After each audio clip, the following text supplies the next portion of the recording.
오늘 우리에게 주신 하나님의 말씀은 고린도 후서 13장 13절 말씀입니다. 신약성경 302면입니다. 딱 한 절인데요. 우리 매주일 예배 마칠 때마다 듣는 축도 말씀입니다. 우리 한 목소리로 함께 읽겠습니다. 주 예수 그리스도의 은혜와 하나님의 사랑과 성령의 교통하심이 너희 무리와 함께 있을지어다. 아멘.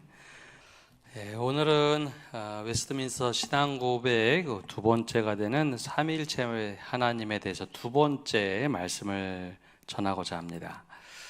요즘 전 세계는 하나의 마을로 점차 이루어지고 있습니다. 과학이 발달하다 보니 모든 것이 하나로 뭉쳐지고 있습니다. 벌써 20년이 넘었는데요. 걸프전이 발발할 때 세계 처음으로 리포터가 생방송을 하고 있는데 현장 뒤에서 지금 미사일이 떨어지고 있습니다 하면서 전쟁이 났다는 것을 전 세계 사람들이 TV를 통해서 알 수 있었지요.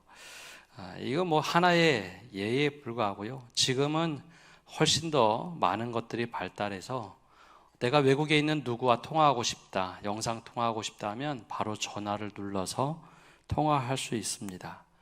또 이런 과학의 발달은 경제도 하나로 묶어냈습니다.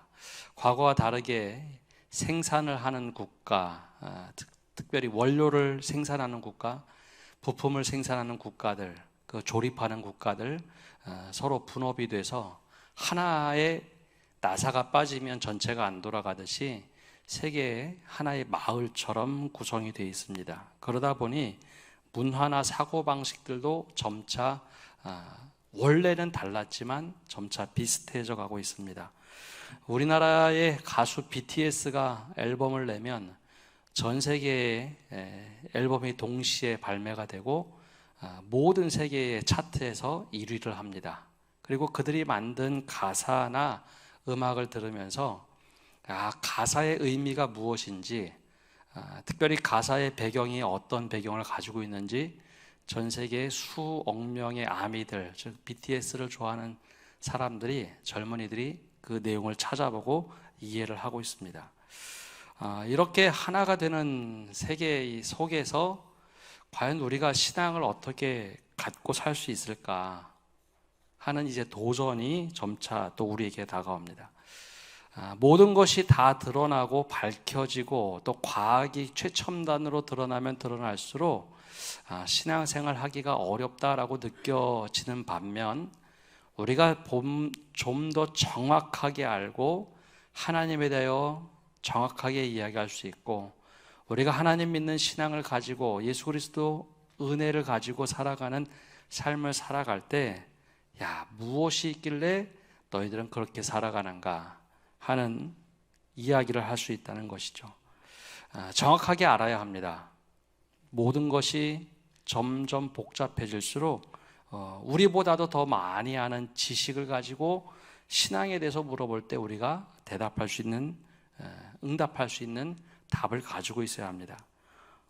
그렇다고 반대로 지나치게 교회가 폐쇄적이거나 믿음의 폐쇄적인 모습, 교만한 모습을 띠고 있으면 이 상대화되는 시대에 너희만 진리를 가지고 있느냐라는 비난으로 우리가 점점 고립되기도 합니다. 따라서 겸손하되 우리가 어떤 신앙을 가지고 있는지 바르게 이야기할 수 있어야 합니다. 그런 의도로 이제 3주 전부터 웨스트민스터 신앙고백을 함께 교리를 나누고 있는데요. 오늘은 삼위일체 하나님 두 번째 이야기입니다. 왜 삼위일체 하나님이 중요한가? 이것은 성경을 거슬러 올라가는 것뿐만 아니라 역사적인 맥락을 가지고 있습니다.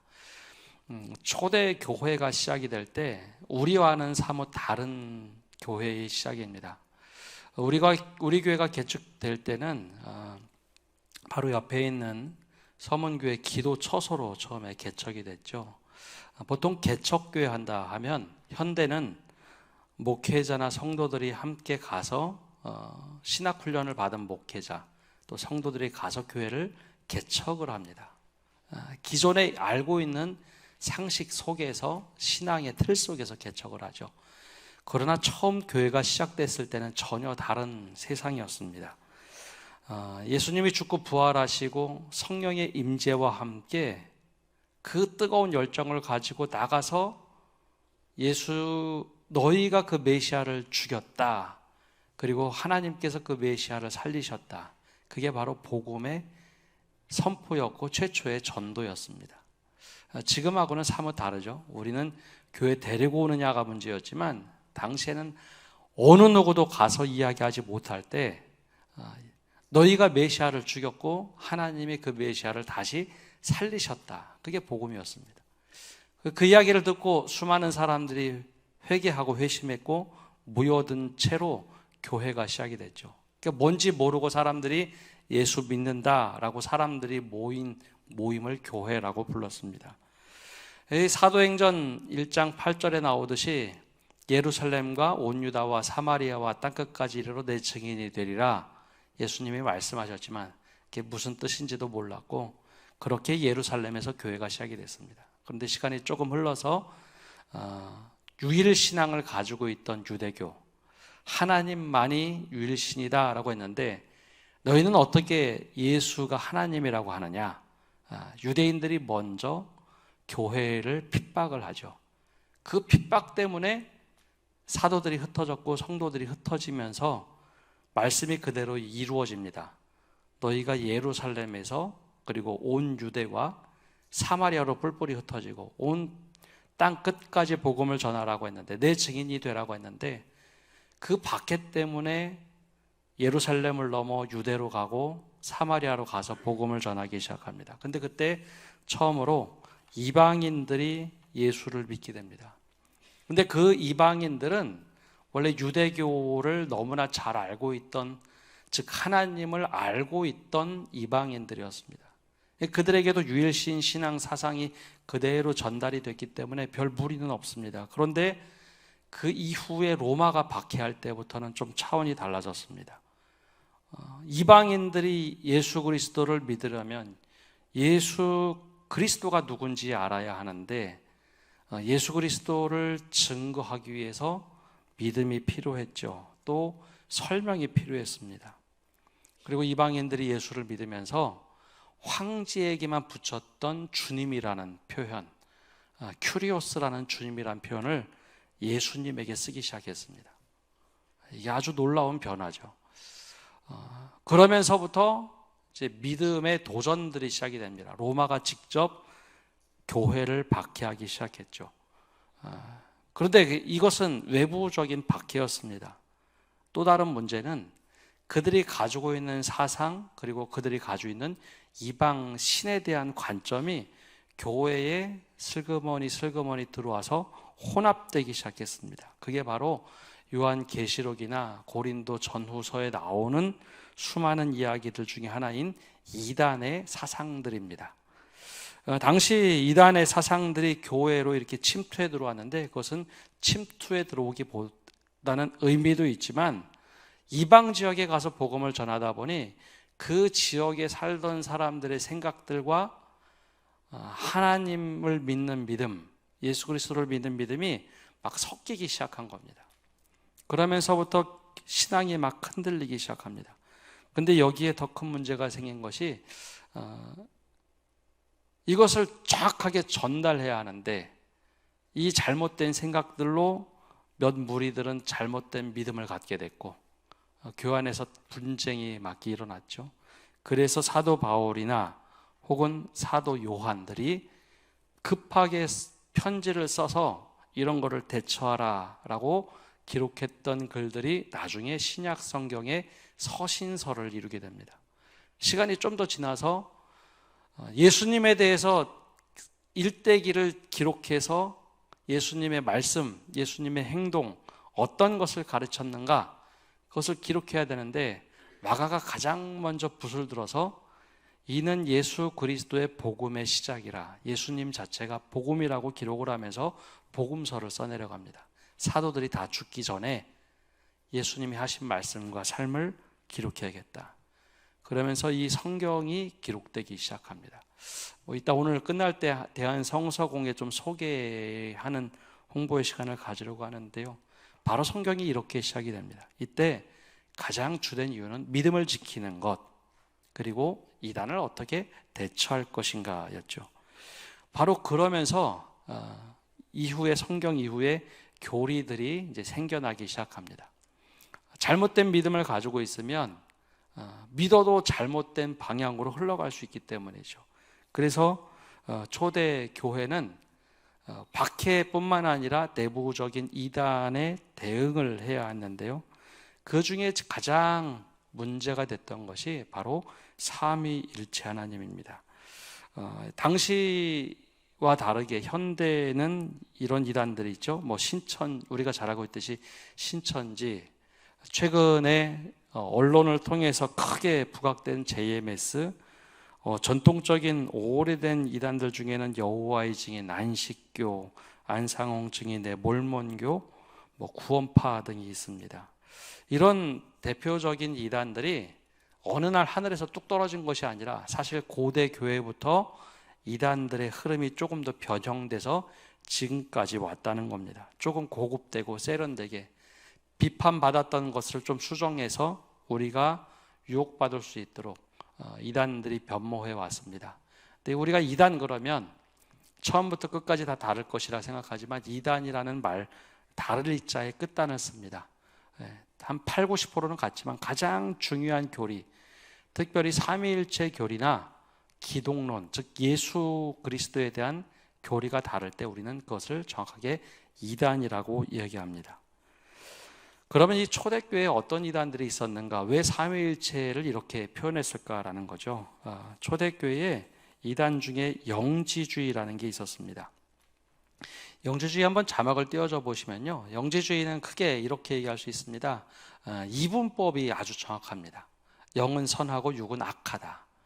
그래서 선한 신과 악한 신이 있어서 선한 신은 영의 세계를 창조하고 좀 악한 신은 물질의 세계를 창조했다라는 이분법이 뚜렷합니다. 영은 선하고 육은 악하다. 하나님을 우리가 영이신 하나님이라고 부르죠. 그렇죠? 영이신 하나님. 그러면 영이신 하나님께서 물질 세계를 창조했다면 하나님은 선한 하나님일까요? 악한 하나님일까요? 근데 영지주의가 가지고 있는 생각이 저렇다 보니 우리가 믿는 하나님을 왜곡합니다. 자, 그러면 하나님께서 이 땅에 예수님을 성육신, 육의 모습으로 예수님을 이 땅에 보내셨어요. 그럼 예수님은 선한 하나님일까요? 악한 하나님일까요? 이게 초대교회가 도전받았던 이제 이단의 사상입니다.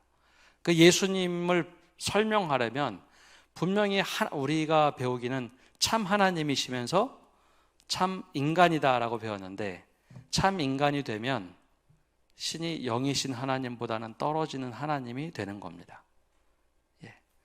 절대 같지 않다라는 거죠. 그게 이단들이 당시에 가지고 있었고 교회 속에 슬그머니 알려주던 사상들입니다. 그러다 보니 이 이단 생각이 한번 딱 머릿속에 들어오면 예수님은 하나님이지만 떨어지는 하나님이야 라는 생각 때문에 예수님의 신성을 부인하게 됩니다. 이게 굉장히 무서운 생각의 틀입니다. 생각의 틀이 이렇게 한번 다르게 형성이 되어 있으면 아무리 바른 것을 이야기해줘도 잘못 생각하게 됩니다. 그래서 그런 이야기 많이 들어보셨을 텐데요. 한번 이단에 가서 심취했다, 신천지의 교육을 많이 받았다. 그러면 교회에서 바른 이야기를 들어도요, 머릿속에서 그걸 재구성합니다. 들었던 이야기로 재구성해서 맞아, 교회에서 말하는 게 좀 틀렸고 저게 틀렸네, 이게 옳은 거네 라고 잘못 이해를 하게 되죠. 당시에 이런 영지주의 참 많은 분파들이 있었는데 그들은 이렇게 가르쳤습니다. 근데 정반대로도 또 해석을 합니다. 이 가현설이라는 게 있는데요, 영지주의에서 가현설을 주장했는데, 아까 영이신 하나님, 그럼 육으로 이 땅에 오셨는데 가현설이라는 걸 주장한 사람들은 이렇게 설명을 합니다. 당시 이단 중에도 그런 이단들이 따로 있었지만 가연설이란 건 이런 겁니다. 영이신 하나님이 잠시 사람들 환상 속에 집단으로 나타나셨다는 거예요. 예수님이 이 땅에 육신으로 온 것이 아니라 그냥 모든 제자들, 예수님을 따랐던 모든 사람들, 오병이어의 기적을 베푸셔도 그 사람들이 집단적으로 영을 환상으로만 봤다는 겁니다. 그래서 예수님이 십자가에 고난받으신 것이 그렇게 얘기하면 저게 사실일까요? 거짓말일까요? 거짓말이 되는 겁니다. 저희 십자가에 달려 죽으신 것이 아니라 환상을 다 같이 보고 집단적으로 최면이 걸렸다라고 가르치죠. 이제 이런 가르침을 받은 사람들이 신앙에 있어서 막 헷갈리는 겁니다. 근데 왜 이런 참 웃긴 주장 같지만 이게 왜 영향력이 있었는가 하면 대체적으로 이단들은 대단히 윤리적이고 도덕적인 생활을 합니다. 지금도 이단들을 보면 개인의 삶을 이렇게, 물론 잘못된 것도 참 많은데요, 개인의 삶을 딱 들여다보면 굉장히 금욕적인 생활을 하는 이단들이 많습니다. 율법화돼서요, 철저하게 윤리적인 삶을 삽니다. 그러니 사람들이 저렇게 윤리적으로 사는 사람들의 말이 맞을 거다라는 착각을 한 거죠. 그 영지주의들은 정말 금욕적인 생활을 많이 했습니다. 아니면 아예 반대로 육은 악하고 영은 선하니 육신 내 마음대로 살아도 마지막에 구원만 받으면 돼. 마지막에 구원만 받으면 돼. 이것도 영지주의에서 나온 생각 중에 하나입니다. 이렇게 가르쳤던 일들이 있었죠. 이 영주주의가 현대로 와서는 어떻게 변모했는가 하면 뉴에이지 운동, 영적인 뉴에이지 운동으로 바뀌었고, 또 다른 기독교의 이단으로 등장한 것은 구원파입니다. 내가 영은 언제 구원받았어? 영이 구원받으면 돼? 모든 것은 귀신론과 합쳐진 구원파들이 이 영지주의를 이용해서 지금도 가르칩니다. 그러다 보니 삼위일체 하나님을 이야기할 때 예수님을 자꾸 부정을 합니다. 신성을 부정하든지 예수님의 존재를 부정하게 됩니다. 또 당시에 두 번째 마르시온이라는 이단들이 있었습니다. 이 이단들은 구약의 하나님과 신약의 하나님을 다르다라고 가르쳤습니다. 조금 이건 후대에 발달한 건데요, 구약 성경을 읽어보면 하나님이 어떤 하나님으로 보이십니까? 구약의 하나님은 좀 무섭습니다. 굉장히 폭력도 자주 쓰세요. 폭력 안 쓰시는 것 같은데요, 진멸하라, 저 민족은 싹 진멸하라, 폭력을 쓰시는 것 같고 복수도 하시고 질투도 하십니다. 그러다 보니 잔인한 하나님으로 인식이 되는데, 신약의 하나님은 사랑과 정의와 용서를 하시는 하나님으로 등장합니다. 실제 신약 성경에 보면 심판의 이야기는 요한계시록 혹은 종말 사상이 등장하는 몇 부분 빼놓고는 거의 사랑과 용서하시는 하나님입니다.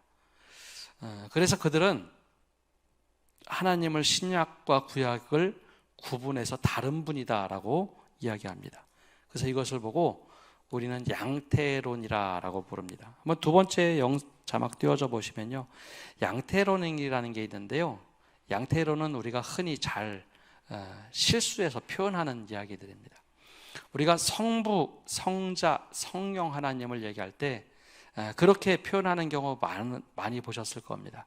성부 하나님은 구약의 시대, 성자 예수님은 신약의 시대, 지금은 무슨 시대라고 하죠? 성령의 시대. 이게 대표적인 양태론 잘못 설명하는 이야기들입니다. 근데 예전에는 목사님들이 이 교회사를 잘 공부를 하지 않으셔서 종종 실수해서 이렇게 많이 가르쳤습니다. 세대주의 종말론자들도 이렇게 가르칩니다. 과거에는 구약 성경은 성부 하나님이, 신약 시대는 성자 예수님이, 지금은 성령 하나님이 계시다. 이 양태론이라는 게 뭐가 문제냐면, 원래 하나님은 한 분이신데 그 시대마다 가면을 따로 쓰고 나오신다는 겁니다. 구약 시대에는 성부, 신약 시대에는 성자, 지금은 성령. 그러면 하나님이 함께, 세 분이 함께 있을 수 있을까요? 그렇게 설명할 때는 하나님이 함께 존재할 수 없는 분입니다. 그래서 이것을 보고 양태론, 형태를 계속해서 바꾸는 하나님, 잘못된 거죠. 대표적인 표현이 이런 겁니다. 얼음과 물과 수증기가 있다.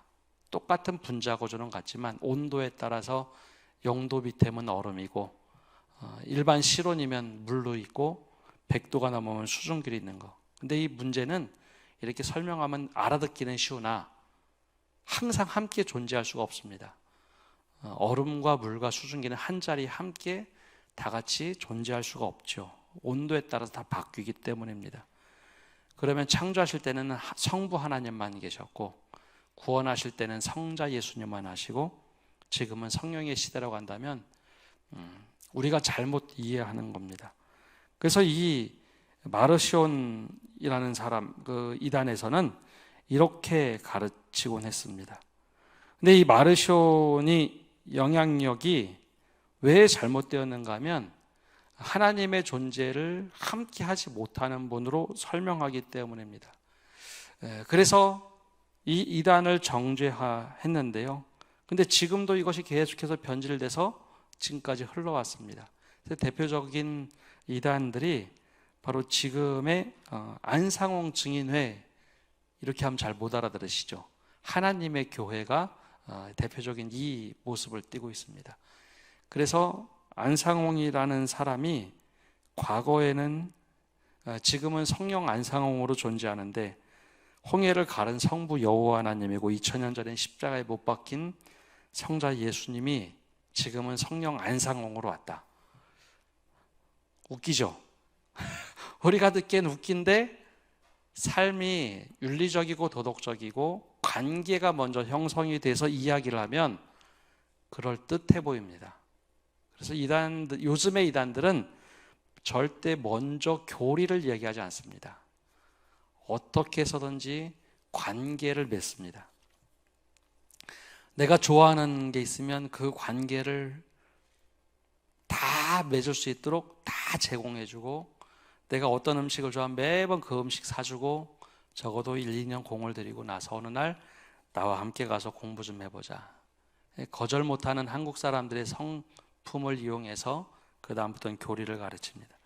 그러다 보니 이것이 처음에는 거절할 수 있지만 계속 반복 교육을 하다 보면 헷갈리는 거죠. 이것이 조금 더 발전하면, 이 마르시온에 조금 더 발전하면 성부, 성자, 성령은 하나의 본질이 아니라 삼신론, 세 신이 존재한다라고 하게 됩니다. 그래서 현재는 이렇게 이야기하는 이단들이 몰몬교, 그리고 즉 예수 그리스도 후기 성도교회, 아마 좀 그 말일 성도교회, 그 길게 이름 붙여놓은 교회 보신 적 있으시죠? 이게 몰몬교입니다. 몰몬교라고 하지 않고 겉에 붙일 때는 예수 그리스도 말일 성도교회 혹은 후기 성도교회라고 붙이죠. 근데 여기 뭐가 문제일까요? 이렇게 하면 유일신앙이 깨집니다. 하나님이 세 분이 됩니다. 그래서 이단들의 특징, JMS나 신천지는 삼위일체론이 아니라 기독론, 잘못된 예수 그리스도에 대한 이해 때문에 우리가 이단이라고 하는 겁니다. 그럼 우리가 믿는 하나님, 삼위일체 하나님이 과연 어떤 것일까? 오늘 마지막에 세 번째만 좀 보려고 하는데요. 한번 그 세 번째 자막, 신성의 일치, 한번 이 앞부분만 한번 먼저 읽어보겠습니다. 신성의 일치성 안에 한 본체와 한 권능과 한 영원성을 지니시는 세 위격들, 즉 성부 하나님, 성자 하나님, 성령 하나님이 존재하신다. 아멘. 굉장히 어렵죠. 가장 중요한 게 신성의 일치성 안에 한 본체가 있다라는 겁니다. 이건 신학교에서만 가르치는 건데요. 좀 이게 어려운 표현이긴 한데, 삼위일체 하나님 그러면 두 가지를 속성을 얘기합니다. 하나는 내재적 삼위일체, 또 다른 하나는 경륜적 삼위일체라는 말을 씁니다. 내재적 삼위일체가 어떤 거냐면, 하나님은 원래 한 분으로 성자로부터 시작됐다라는 표현을 씁니다. 그래서 그 다음에 나오는 내용이 이 내용과 좀 함께 말씀드릴 텐데요. 그 다음 문구도 함께 읽어보겠습니다. 띄워줘 보시죠. 한번 읽겠습니다. 성부는 아무 곳으로부터 오지 않고 출생하지도 않고 출원하지도 않으신다. 성자는 성부로부터 영원히 출생되신다. 성령은 성부와 성자로부터 영원히 출원하신다. 사실 저 문구 하나 가지고 한 학기 내내 배워도 저게 무슨 말인지 하는 굉장히 어려운 표현입니다. 제가 좀 쉽게 말씀을 드리면, 하나님이 사람을 어떻게 하셨다고 하죠? 하나님이 사람을 만드셨다 혹은 창조하셨다라고 하죠. 다른 존재이기 때문에 만들었다, 창조한다고 얘기합니다. 근데 하나님 스스로는 성자를 저기 보면 영원히 출생시키신다, 같은 본질이라서 출생시키신다라고 말하는 겁니다. 성자는 성부로부터 영원히 출생한다. 사람이 표현할 수 있는 게 똑같은 본질을 지니고 있는 존재를 말할 때는 출생으로밖에 표현할 수가 없습니다. 동일한 분이라는 거죠. 그러면 성령은 어떻게 되는가? 성령은 성부와 성자로부터 영원히 출원한다, 창조했다가 아닙니다. 똑같은 존재인데 출원했다라는 것은 조금 어려운 말로 라틴어로 프로세시오라고 하는데요, 거기서부터 태어난 것이 아니라 이렇게 나왔다라고 표현을 합니다. 그래서 출원하셨다. 그래서 원래 성부, 성자, 성령 하나님은 하나가 되기 위해서 성부로부터 나올 때 사랑으로 성부가 손을 잡고 이렇게 둥그렇게 모여서 한 본체를 만들었다라는 표현이 그 앞에 나왔던 표현입니다. 근데 왜 이게 정말 중요한가 하면요, 원래 하나님이 이 내재적 삼위일체, 성부와 성자와 성령 하나님이 하나가 돼서 춤추던 하나님이 이 땅에 죄가 관영한 걸 보시고, 이 세상에 아들을 보내셨다고 합니다. 보내셨다. 그래서 그걸 보고 우리는 경륜적 삼위일체라고 합니다. 너 가서, 우리가 하나로 있지만, 천상의 하나님께서 하나로 있지만 너 가서 거기 구원해봐. 그래서 아들을 보내셨다. 이게 요한복음에 너무나 자세하게 나와 있습니다. 아버지께서 나를 보내신 것 같이 나도 너희를 보내노라. 아버지께서 아들을 이 땅에 구원시키도록 보내시죠. 그때 누구도 함께 오시느냐? 아버지와 아들이 성령을 또 함께 보내십니다. 성령은 우리로 하여금 안에 들어오셔서 예수님을 주로 깨닫게 하세요. 예수님을 믿도록 계속해서 연합을 시킵니다. 그래서 성령 사역은 우리로 깨닫게 하고, 우리가 아까 읽은 고린도후서 13장 13절 말씀처럼 축도가 그냥 막 하는 문구 같지만요, 어떻게 표현하느냐면 예수 그리스도의 뭐라고 하죠? 은혜. 예수님의 선물로 우리가 구원을 받고, 근데 이 출발은 하나님의 사랑으로 우리가 은혜를 받는 겁니다. 예수님의 은혜를. 근데 성령 축도할 때 보면 목사님들이 또 나중에 이거 듣고서 목사님들이 잘 축도하나 너무 살펴보진 마시고요, 성령의 뭐라고 하죠? 감화감동 교통하신 뭐 되게 많이 수식어를 붙이는데 성경엔 정확하게 뭐라고 나오나요? 교통이라고 합니다. 이게 교통이 차가 지나가는 게 교통이 아니라 커뮤니온이라는 말인데요, 내 안에 소통한다는 말입니다. 내 안에 들어오셔서 나를 하나님과 함께 만드는 게, 그게 바로 성령의 교통입니다. 성령의 교통이 없으면 다른 게 이루어지지 않습니다. 성령께서 우리로 하여금 예수님의 은혜를 깨닫고 하나님의 사랑을 깨닫고 하나가 되게 하세요. 그리고 그럼 성령 하나님과 예수님이 그냥 이 땅에 이것으로 끝나는가? 그래서 종말론이 필요한 겁니다. 종말은 그리스도인에게 절망일까요? 희망일까요? 이게 또 애매하죠. 종말이면 끝인데, 종말이 되면 하나님께서 이 만물을 새롭게 하시면서 새하늘과 새 땅을 만드시고 당신께서 마지막에는 확 끌어안으십니다. 근데 그 끌어안을 때 성령과 성자의 역할이 있어요. 다시 하나님 안에 하나가 되게 하는 겁니다. 물론 예수 그리스도 안에라는 수식어가 붙습니다. 예수 그리스도가 빠져버리면 이게 범신론이 되고요.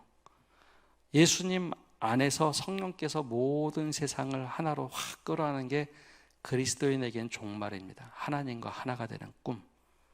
그래서 그리스도인들에겐 종말이 하나님과 모든 것이 하나가 되는 날입니다.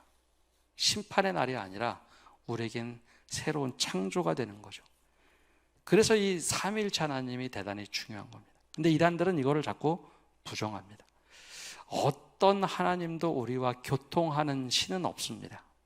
모든 신은요, 팔짱 끼고 관조하는 신입니다. 근데 우리 하나님은 우리 너무 사랑하셔서 이 땅에 와서 은혜로 우리 구원하도록 죄값 어떻게 해서든 치르고 고통받고, 성령 하나님은 내 안에 들어와서 끊임없이 하나님을 알게 하시고 바른 길을 가라. 어떻게 하면 나와 하나 연합될까? 그게 바로 우리가 믿는 삼위일체 하나님입니다. 그래서 이 삼위일체 하나님이란 것이 이단들을 다 뛰어넘고 우리를 분명하게 매일매일 삶 속에서 인도하시는 하나님, 그게 바로 우리가 믿는 삼위일체 하나님입니다. 그래서 나중에 또 교리적으로 뒷부분에 나오겠지만 성령을 근심하게 하면 안 됩니다.